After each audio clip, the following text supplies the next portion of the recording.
창세기 41장. 그로부터 만 2년이 지나서 바로가 꿈을 꾸었다. 그가 나일 강가에 서 있는데 잘생기고 살이 찐 암소 7마리가 강에서 올라와서 갈밭에서 풀을 뜯는다. 그 뒤를 이어서 흉측하고 야윈 다른 암소 7마리가 강에서 올라와서 먼저 올라온 소들과 함께 강가에 선다.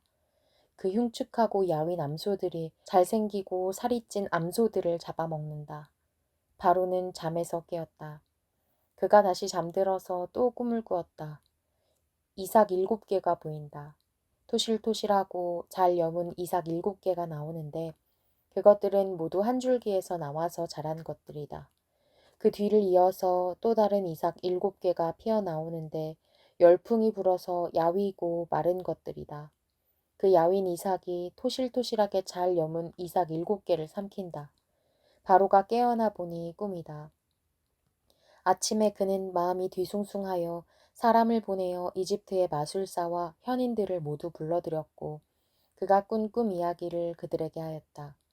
그러나 아무도 그에게 그 꿈을 해몽하여 주는 사람이 없었다. 그때에 술잔을 울리는 시종장이 바로에게 말하였다. 제가 꼭 했어야 할 일을 못한 것이 오늘에야 생각납니다. 임금님께서 종들에게 노하셔서 저와 빵을 구워 올리는 시종장을 경호대장 집 감옥에 가두신 일이 있습니다. 저희들이 같은 날 밤에 각각 꿈을 꾸었는데 두 꿈의 내용이 너무나 달랐습니다.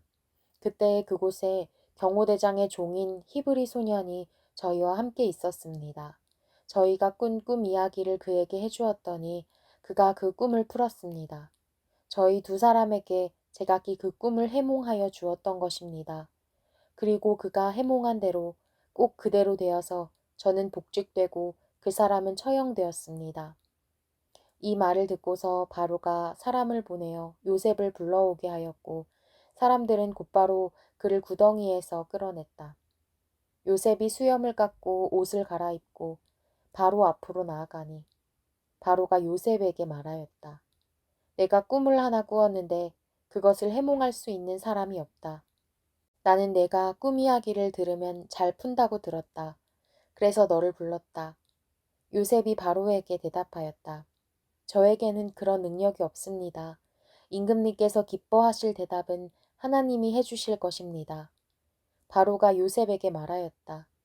꿈에 내가 나일 강가에 서 있는데 살이 찌고 잘생긴 암소 7마리가 강에서 올라와서 갈밭에서 풀을 뜯었다. 그것들의 뒤를 이어서 약하고 아주 흉측하고 야윈 다른 암소 7마리가 올라오는데 이집트 온 땅에서 내가 일찍이 본 일이 없는 흉측하기 짝이 없는 그런 암소들이었다. 그 야위고 흉측한 암소들은 먼저 올라온 기름진 암소 7마리를 잡아먹었다. 흉측한 암소들은 살이 찐 암소들을 잡아먹었는데도 여전히 굶은 암소처럼 흉측하였다. 그리고는 내가 깨어났다. 내가 또다시 꿈에 보니 한 줄기에서 자란 이삭 7개가 있는데 잘 여물고 실한 것들이었다. 그것들의 뒤를 이어서 다른 이삭 7개가 피어나오는데 열풍이 불어서 시들고 야위고 마른 것들이었다. 그 야윈 이삭이 잘 여문 7이삭을 삼켜버렸다.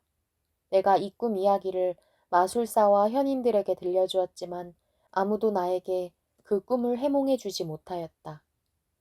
요셉이 바로에게 말하였다. 임금님께서 2번 꾸신 꿈의 내용은 다 같은 것입니다. 임금님께서 장차 하셔야 할 일을 하나님이 보여주신 것입니다. 그 좋은 암소 7마리는 7해를 말하고 잘 여문 이삭 7개도 7해를 말하는 것입니다. 두 꿈이 다 같은 내용입니다. 뒤따라 나온 야위고 흉측한 암소 7마리나 열풍에 말라버린 쓸모없는 이삭 7개도 역시 7해를 말합니다. 이것들은 흉년 7해를 말하는 것입니다. 이제 제가 임금님께 말씀드린 바와 같이 임금님께서 앞으로 하셔야 할 일을 하나님이 보여주신 것입니다. 앞으로 올 7해 동안에는 온 이집트 땅에 큰 풍년이 될 것입니다. 그런데 곧이어서 7해 동안 흉년이 될 것입니다.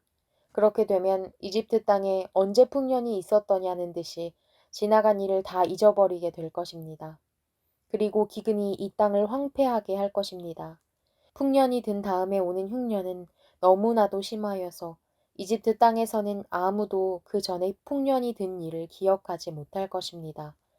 임금님께서 같은 꿈을 2번이나 거듭 꾸신 것은 하나님이 이 일을 하시기로 이미 결정하시고 그 일을 꼭 그대로 하시겠다는 것을 말씀해 주시는 것입니다. 이제 임금님께서는 명철하고 슬기로운 사람을 책임자로 세우셔서 이집트 땅을 다스리게 하시는 것이 좋을 듯합니다. 임금님께서는 전국의 관리들을 임명하셔서 풍년이 계속되는 7해 동안에 이집트 땅에서 거둔 것의 5분의 1을 해마다 받아들이도록 하심이 좋을 듯합니다. 앞으로 올 풍년에 그 관리들은 온갖 먹거리를 거두어 드리고 임금님의 권한 아래 각 성읍의 곡식을 갈무리하도록 하십시오. 이 먹거리는 이집트 땅에서 7해 동안 이어갈 흉년에 대비해서 그때 이 나라 사람들이 먹을 수 있도록 갈무리해 두셔야 합니다. 그렇게 하시면 기근이 이 나라를 망하게 하지 못할 것입니다. 바로와 모든 신하들은 이 제안을 좋게 여겼다. 바로가 신하들에게 말하였다. 하나님의 영이 함께하는 사람을 이 사람 말고 어디서 또 찾을 수 있겠느냐. 바로가 요셉에게 말하였다. 하나님이 너에게 이 모든 것을 알리셨는데 너처럼 명철하고 슬기로운 사람이 어디에 또 있겠느냐. 내가 나의 집을 다스리는 책임자가 되어라. 나의 모든 백성은 너의 명령을 따를 것이다. 내가 너보다 높다는 것은 내가 이 자리에 앉아 있다는 것뿐이다. 바로가 또 요셉에게 말하였다. 내가 너를 온 이집트 땅의 총리로 세운다. 그렇게 말하면서 바로는 손가락에 끼고 있는 옥새 반지를 빼서 요셉의 손가락에 끼우고 고운 모시옷을 입히고 금목걸이를 목에다 걸어주었다. 그런 다음에 또 자기의 병거에 버금가는 병거에 요셉을 태우니 사람들이 물러나거라 하고 외쳤다. 이렇게 해서 바로는 요셉을 온 이집트 땅의 총리로 세웠다. 바로가 요셉에게 말하였다. 나는 바로다. 이집트 온 땅에서 총리의 허락이 없이는 어느 누구도 손 하나, 발 하나도 움직이지 못한다. 바로는 요셉에게 사브낫 바네아라는 이름을 지어주고 온의 제사장 보디베라의 딸 아스낫과 결혼을 시켰다. 요셉이 이집트 땅을 순찰하러 나섰다. 요셉이 이집트 왕 바로를 섬기기 시작할 때에 그의 나이는 30살이었다. 요셉은 바로 앞에서 물러나와서 이집트 온 땅을 두루다니면서 살폈다.